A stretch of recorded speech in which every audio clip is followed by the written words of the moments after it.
Have you ever just stopped and thought about what's really going on inside your smart speaker? I mean, we talk to these things all day, every day. But how do they go from just hearing our voice to, actually getting what we mean? Well, today we're going to pull back that curtain.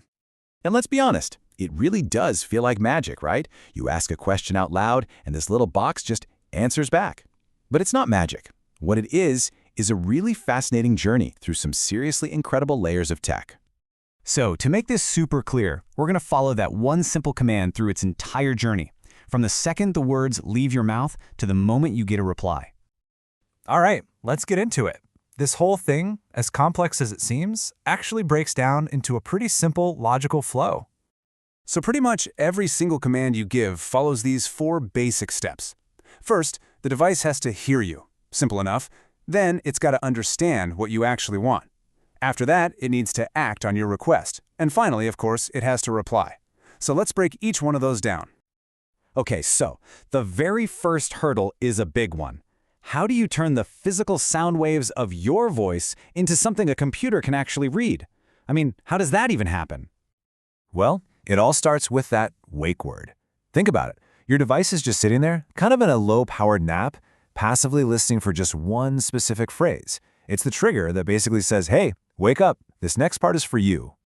And once it's awake, this amazing piece of tech called automatic speech recognition, or ASR for short, kicks into gear.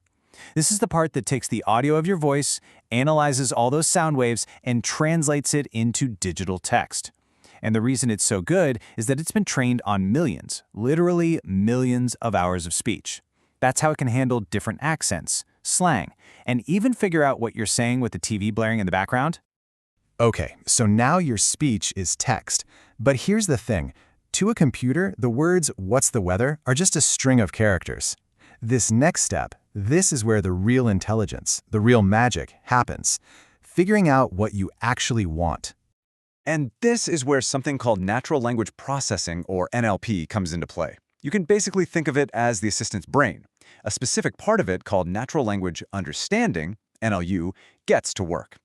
Its entire job is to analyze the grammar, the context, everything, to figure out your goal. It's not just reading words anymore, it's actually interpreting meaning. And this is a perfect example of how it does that. The NLU model looks at your sentence and breaks it down into two main things. First, the intent. What's the main goal here? And second, the entities. What are the key details? So in this case, the intent is pretty obvious, play music. And the entities are the song, the artist, and the app. This whole process turns a messy, normal human sentence into clean, structured data that a machine can actually do something with. But it gets even smarter. See, NLU has a kind of short-term memory, which is crucial for having a real conversation. So let's say you ask about the weather in a specific city. The assistant holds onto that piece of information, that context. So when you follow up, you don't have to say the whole thing over again. The system remembers your original intent, get weather, and just swaps out the city.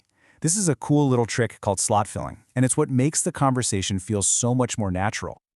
All right, so your request has been heard, it's been understood.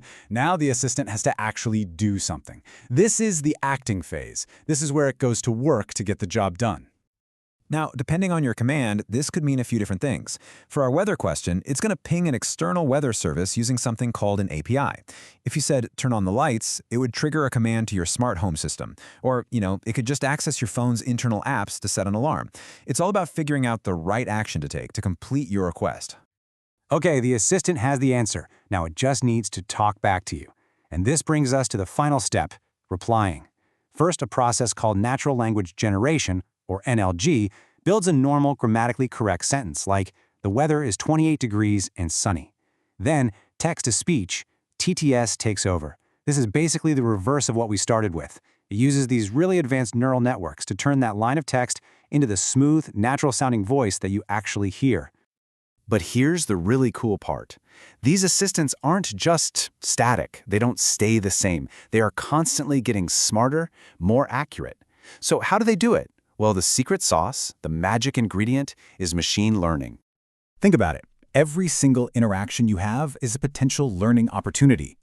The system analyzes millions upon millions of anonymized commands to get better at understanding new slang, new phrases, different accents. It can even create a personal voice print to recognize who's talking. So when you say call mom, it calls your mom, not your roommate's. And this right here is a perfect example of that feedback loop in action. When you correct your assistant, that correction, if you've opted in to share that data, gets logged and actually used to retrain the AI models. So you're not just a user in this scenario, you're actually a teacher, helping the AI learn from its mistakes. So let's zoom out for a second and see how this all fits together. This whole complex chain of tech, it isn't just about getting information a little bit faster. It's about creating a totally new, much more natural bridge between us and our computers. So to recap that whole journey, it starts with ASR for hearing, turning your voice into text. Then you've got the brains, NLP and NLU, for understanding what that text actually means. Then NLG and TTS team up for replying, turning the answer back into a voice, and the engine driving all of this improvement is, of course, machine learning. So, why does any of this matter? Well, because it's so much bigger than just asking for the weather. Voice control is a truly revolutionary tool for accessibility, right? It gives people with physical or visual impairments a whole new level of independence. It's totally reshaping our homes, our cars, and just the fundamental way we interact with technology. And that kind of leaves us with one big final thought. At the end of the day, we're teaching machines our most human trait, language. And as they get more fluent, more conversational, maybe even more understanding, you have to wonder, what's next for our relationship with the digital world?